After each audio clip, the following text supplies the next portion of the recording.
Merhaba XATV izleyicileri. Bugün yanımızda muhteşem gücüyle Audes Petcross 1000L var.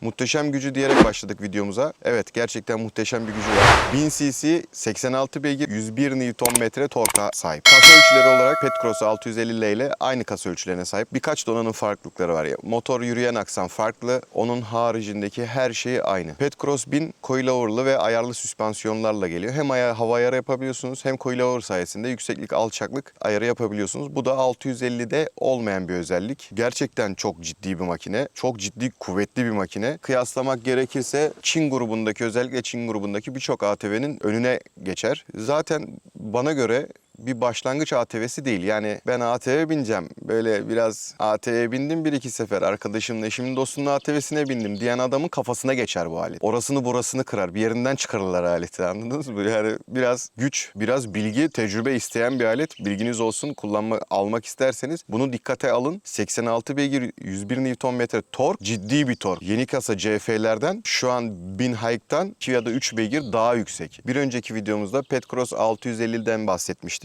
1000 ile kasa ölçüleri birebir aynı. Salıncak boyutları, lastik boyutları vesaire her şey aynı. Aradaki farkları, amatör farkı var, diferansiyel ve motor farkları. Yani şaftlar, yürüyen aksamı değişik. Onun haricindeki her şey balatasına varana kadar birebir kasa ölçüleri dahil aynı. O yüzden 1000 cc kafama geçer diye düşünürseniz, ki düşünmeniz çok normal, özellikle acemiyseniz, Petcross 650L inceleme videomuzu izleyebilirsiniz.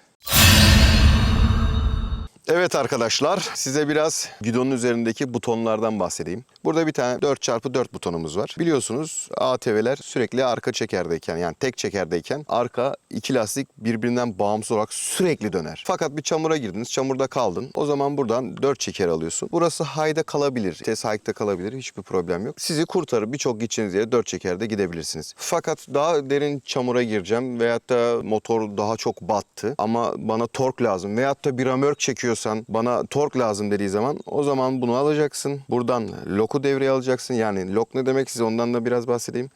Ön lastiklerin de birbirinden bağımsız olarak dönmesini sağlıyor. Yani şu an loku açtığınız zaman 4 lastik birbirinden bağımsız olarak ve sürekli dönmeye başlar. O zaman buradan da vitesi L'ye alıyorsunuz. L'ye aldıktan sonra L ağır devirdir. Ağır devirde istediğiniz yerden çıkmanızı sağlar. Yine mi çıkmıyor? O zaman gaz verip zorlamanıza gerek yok. Motordan aşağı ineceksin abi. Çamurda olsa girmişsin bir kere. Bu sporu da yapıyorum diyorsan çamura alışkın olman lazım. Çamurda ineceksin abi. Buraya vinç koymuşlar. Ön tarafta halatını boşaltacaksın. Halatını çekeceksin. En yakın ağaç dibine bir yere, yani kayaya vesaire bağlayacaksın. İn tuşuna basacaksın. Vinç seni çekmeye başlayacak. O zaman hafif gaz vererek destekleyebilirsin. Bunu yapmazsan bir alttan bir koku gelir böyle. Biraz duman gelir, biraz koku gelir. Dersin ki ne oluyor? Hemen tamircimi, yetkili servisimi vesairelim. O da sana der ki abi hoş geldin, gel kayışı koparıyorsun, kayışı yakıyorsun. O yüzden gerek yok. Vinci kullanın. Arkadaşlar bu ATV'de 650 cc'de olduğu gibi 3500 lbs vinç var. Biraz da buradan bahsedelim. Bir adet çakmaklık girişiniz var. 650 ile standart donanım yine aynı şekilde. Burada da bir adet Type-C ve USB girişiniz var. 650'de olduğu gibi 2025 model 1000 cc'lerde de, yani Petcross 1000'lerde de dijital ekran bizi karşılıyor. Dijital ekranda neler var? Orta tarafın kısmına dokunmatik bir ekrandır aynı zamanda. Orta kısma dokunduğunuz zaman bir menü açılıyor. Menüden buradaki en büyük iki özellik var bana göre. EPS direksiyon ayarını, yani elektronik direksiyon ayarını, yumuşaklık, sertlik ayarını buradan 3 farklı kademe ayarlayabiliyorsunuz. Onun haricinde burada başka ne var? Fault kod var. Burada da arıza ışığı yaktığı zaman arızanın kodunu vesaire görmenize yarıyor. Bunu da en yakın Yani telefonla servisinizi arayarak sorabilirseniz soruyorsunuz. Ondan yana problem yok. Onun haricinde benzin göstergesi var. Trip A, trip B aynı anda görebiliyorsunuz. Odoyu aynı anda görebiliyorsunuz. Dereceyi hem çubuklu hem derece olarak yani yazılı olarak aynı anda görebiliyorsunuz. Bu da çok güzel bir özellik. Çünkü mesela adam burada mesela işte kaç çubuk var böyle atıyorum 6 çubuk var. İşte 4. çubuğa geldiği zaman adam diyor ki acaba hararet yaptım yapmadım. Aslında biliyor ki adam atıyorum 100 derecenin üstünde hararet yapması lazım ama mesela 4 çubuğun karşılığı 90. Adam 90'da yetkili servis soruyor. Diyor ki bu motor hararet mi yapıyor? Ama burada dereceyi gördüğü zaman bunlar başımıza gelmiyor. Şimdi konfordan bahsedelim. Ön sele rahat arkadaşlar. Yani bayağı rahat. Ön selenin deri yapısı yani kumaşının yapısı çamur da olsa ıslak da olsa sizi tutuyor yani. Kaymanızı engelliyor. Bu da çok önemli bir şey. Yani bazı ATV'lerde kayıyorsun abi. Islandığı zaman veyahut da çamur olduğu zaman burada jilet gibi kayıyorsun. Arka seleye gelecek olursak arka seleye oturduğun zaman gerçekten yukarıda hissediyor insan kendini. Yani ön taraftaki adamın boyu çok uzun değilse benim boyum 1.87, 90 kiloyum.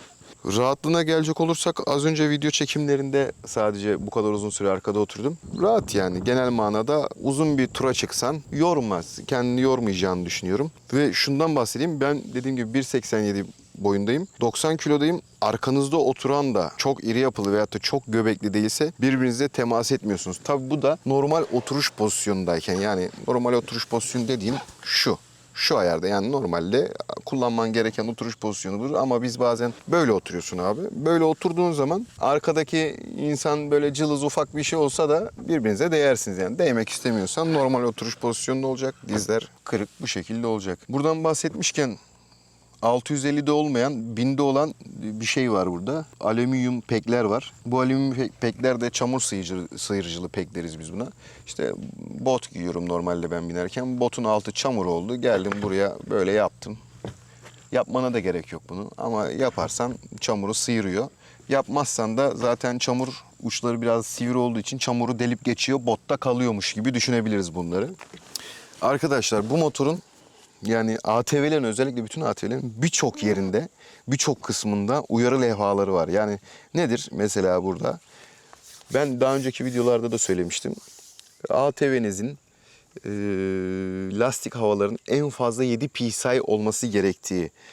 Burada aslında okusak gözüküyor fakat birçoğumuz okumuyor. Ben de okumuyorum. Ben tecrübeden dolayı 7 yani bana 10 hava sert geliyor mesela. O yüzden 6-7 kullanıyorum, 5 kullanıyorum, 3 kullanıyorum yeri geliyor.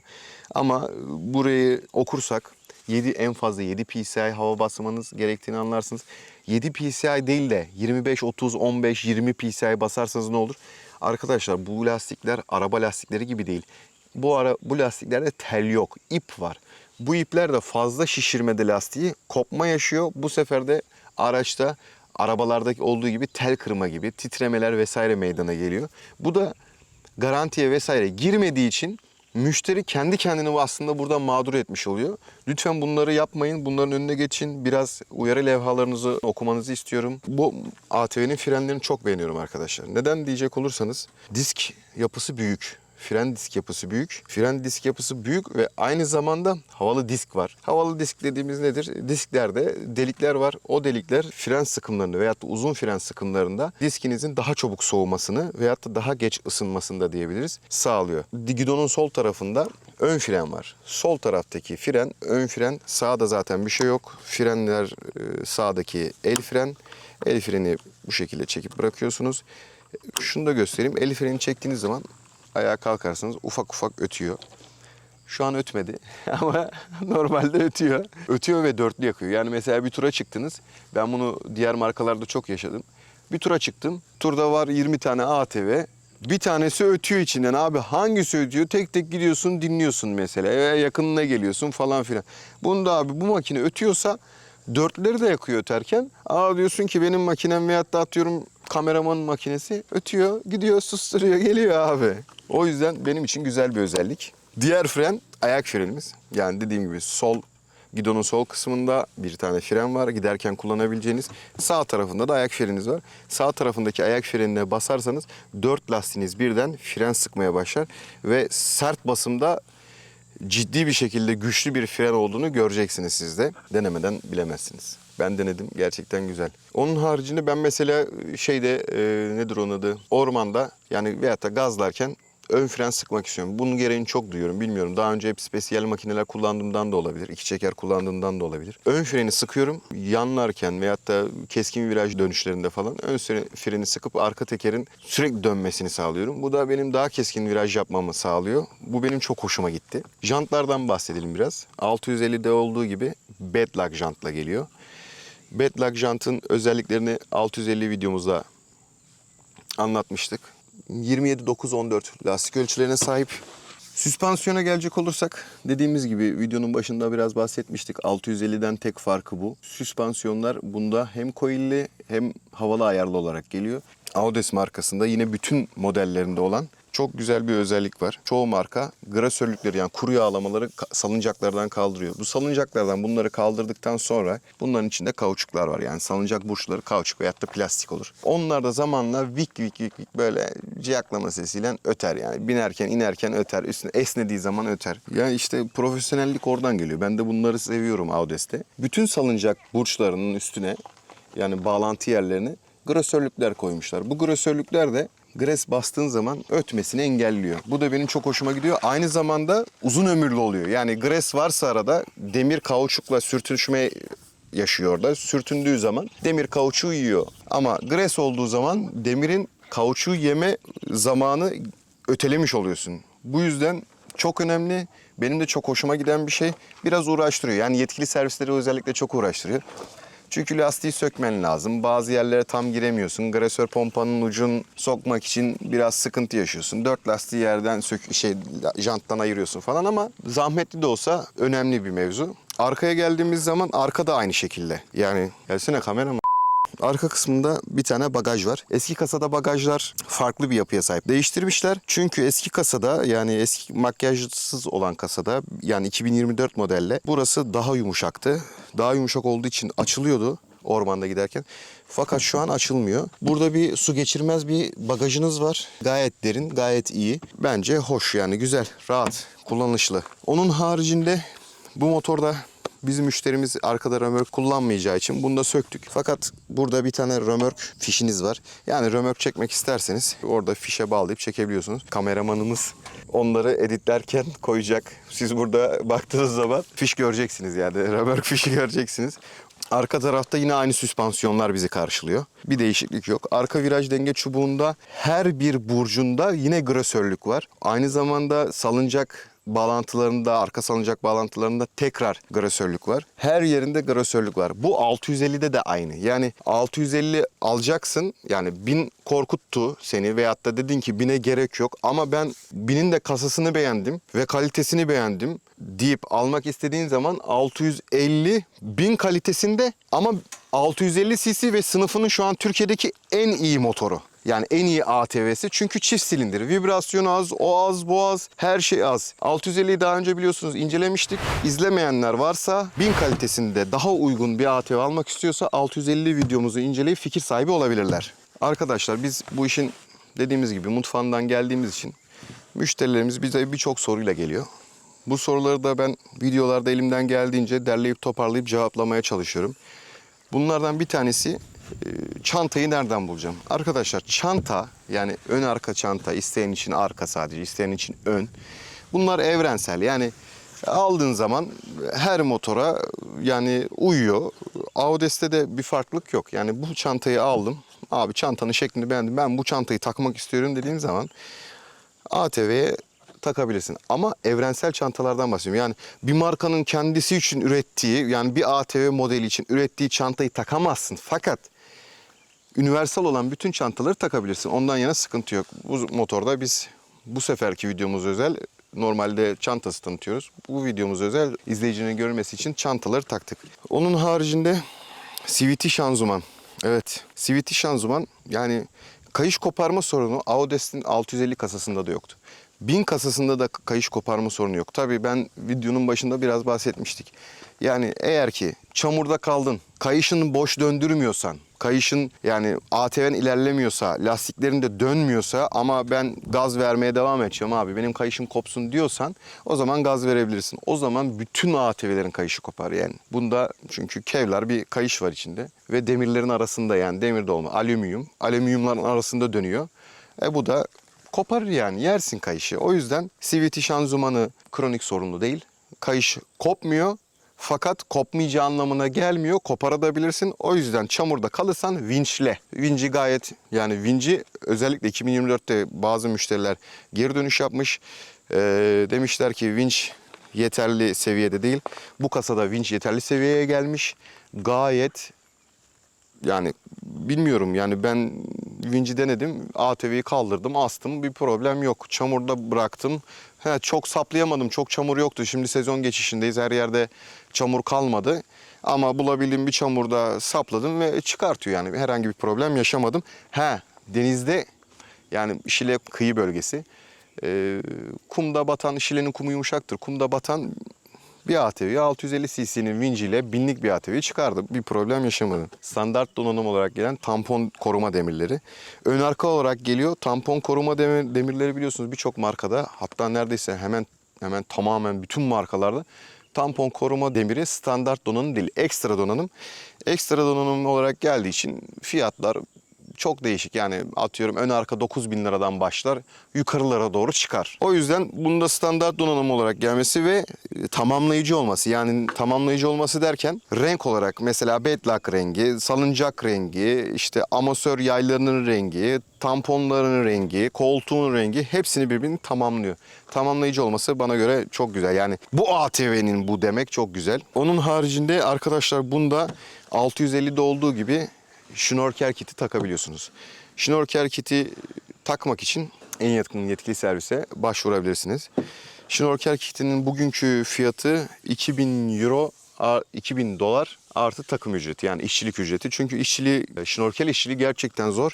Motorun yarısını söküyorsun neredeyse. Burada yani motorun seleden öncesini, seleden en ön tampona kadar olan bütün kısmı söküyorsunuz.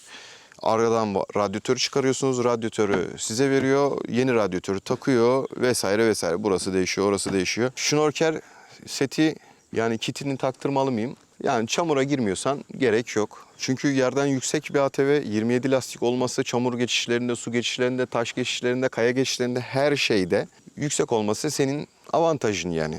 Çünkü bir 24 lastiğe göre 27 inç lastik yüksek. Yüksek olduğu için de daha derin çamurdan, daha derin ara etaplardan, lastik izlerinden, işte traktör izlerinden vesaire daha rahat geçebiliyorsun. Yani tabii ki de hepsinden geçemezsin ama birçok farklı ATV'nin, daha ufak ebatlı ATV'nin geçmediği yerden bununla geçebiliyorsun. Onun haricinde evet farlar. Far butonunu bir tık aşağı ittiğin zaman parklar çalışıyor. Biraz size elimle temizledim ama göremiyorsunuz. Farın etrafında ince bir halka var. Angel deniyor. Angel'lar yanıyor. İki tık üstte ittiğiniz zaman kısa farlarınız yanıyor. Arkadaşlar bu motorun insanların sevmediği yani kullanıcıların sevmediği birkaç özelliklerinden biri. Farlar delici far var bunlarda. Yayıcı değil yani etrafa yayılmıyor. Fakat bir noktaya çok odaklanıyor. Bir noktaya çok odaklandığı için insanlar yani geri dönüş olarak sevmemiş kullanıcıları.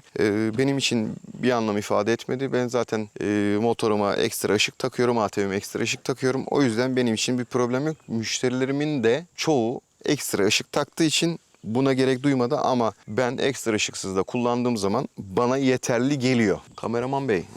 Ya anlat bitmiyor ki ya. Depo yine arka sağda konumlandırılmış. Daha önceki videomu izlediyseniz bilirsiniz. Ben önde depo sevmiyorum. Çok da aramıyorum ama mesela 2 tane ATV koysalar yan yana önde mi olsa arkada mı ben arkadaki olanı tercih ederim birbiriyle aynıysa. Evet XATV izleyicileri yine aynı köşemize geldik. Audi S1000'in kötü yanlarından bahsedeceğim. Bazı arkadaşlarım demiş ki biraz acımasız ol vesaire. Yani çok acımasız olacak bir şey yok ama yine birkaç 650'de de olan aynı şey. Sele oynuyor arkadaşlar. Yani bu giderilebiliyor mu bu arada? Yetkili servisler bunu gideriyor. Bilginiz olsun. Ama sıfır aldığın bir motorda genelde giderilmemiş ya da uğraşılmamış oluyor. Ama istersen yetkili servise gittiğin zaman abi ben bunların oynamasını istemiyorum dediğin zaman bilginiz olsun, onu karşılıyor. Daha önemli bir mevzu var. Gidon, yani gidonun elektronik direksiyonun çok yumuşak. Yani 650'de bu tolere edebilir. Problem yok. 650'de bu kadar güç yok. O yüzden direksiyon o kadar yumuşamıyor. Fakat bu makinede özellikle 2 çekerde kullanırken gidon inanılmaz yumuşak. Yani yıllardır tecrübem var. Daha önceki videolarımı izlemişseniz eğer orada anlatmıştım, göreceksiniz. Yani ben hoşuma gitmedi. Yani çok zevk almadım. Bu da gideriliyor bu arada. Ama bunu bilmeyen adam için, yani normal asfaltta orada burada kullanan adam ormana çıkıp bir anda gazlayacağım derse direksiyonu iyi tutmalı. Gidon elinden kaçabilir. Dikkat edilmesi gereken bir husus. Amatörler, yine bahsettiğimiz 650'de de bahsetmiştik. Doğru bilinen bir yanlışı düzeltmek için bahsediyorum. Amatör, yani süspansiyonlar sert, lastikler çok yumuşak deniyordu. Aslında tam tersi, lastikler sert, süspansiyon çok yumuşak. Bu makinede standart hiç ellenmedi. Yani binilmeden önce, hani ben binmeden önce, yani bu video çekilmeden önce hiç ellenmedi. Amatörlerin sertlik ayarlarıyla oynanmadı. Tamamen standart bir ATV. Lastikler yine sert, süspansiyon yine yumuşak kalıyor. Bilginiz olsun. Süspansiyon ayarlarını yapmayı bilmiyorsanız birkaç sonraki videomu bekleyin. Amatör sertlik ayarlarını ayarlamayı anlatacağım. Fakat onun haricinde dersen ki benim süspansiyonum sert, bilin ki arkadaşlar süspansiyonda aramayın. Lastik havanız yüksek, lastik havanızı düşürmek süspansiyon ayar videom çıkana kadar rahatlatacaktır. Bilginiz olsun. Bu canavara sahip olmak istiyorsanız bunun bir bedeli var. Şu anki fiyatı 678.880 lira, yani 679.000 lira. Evet. Güç, evet var. Kontrol, evet var. Kontrol de var. Yani gidona hakim olabilirsen kontrol var. Güç çok fazla var. Yani gerçekten dikkatli olmak lazım. Tabii ki daha güçlü ATV var mı? Evet var. Daha güçlü ATV var. Kenneman yeni üyesi ATV, yani yeni altlandır. 101 beygir. Güçlü mü? Çok güçlü. Gerek var mı? Yani güç seven insan için evet, tabii ki neden olmasın? Neden daha güçlü bir ATV güçlü? Ama parasına gelince yani tam değerini bilmiyorum ama 1 milyon 200 bin lira diye düşünüyorum. Böyle diyor.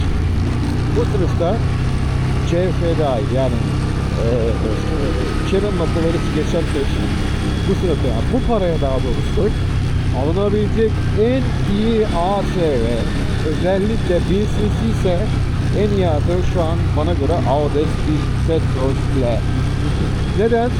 Güç var, performans var, denge var, seklik var, havalı amatör var, ayarlı amatör var, coilover var, var. Yani bitmiyor, varlarla bitmiyor yani. O var mı? Evet abi var. Hiç var mı abi? Evet abi. Güçlü mü abi? Evet abi güçlü. Direksiyonu EPS var mı? Evet abi var. EPS'yi peki şeyden ayarlayabiliyor musun? Ekrandan. Evet abi ayarlayabiliyorsun. Başka ne istiyorsun? Yani ne isteyebilirsin? Bir ATV'den ne isteyebilirsin? Servis var mı? Evet abi var. Yetkili servisleri var. Bak, parça var mı? Bugüne kadar parça konusunda bir sıkıntı yaşamadık. Ama şöyle bir şey var. Son zamanlarda müşterilerden gördük. Parça fiyatları pahalı var.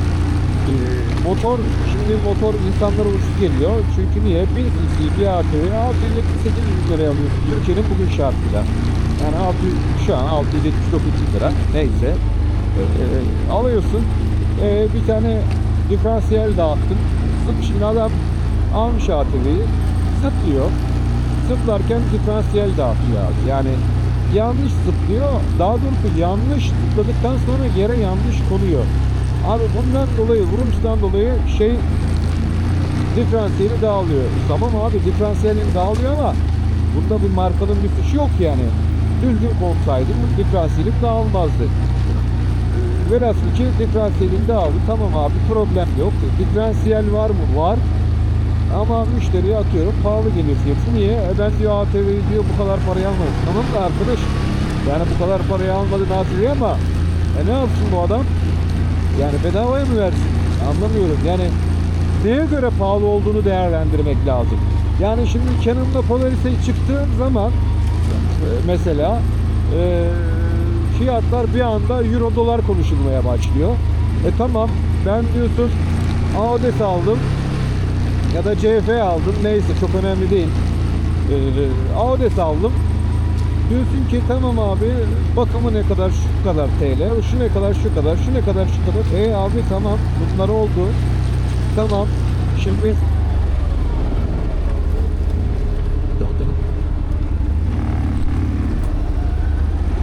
şimdi sen soruyorsun yetkili servise, abi ben diferansiyeli kırdım, dağıldı, tamam, garanti karşılar mı? Bakılır.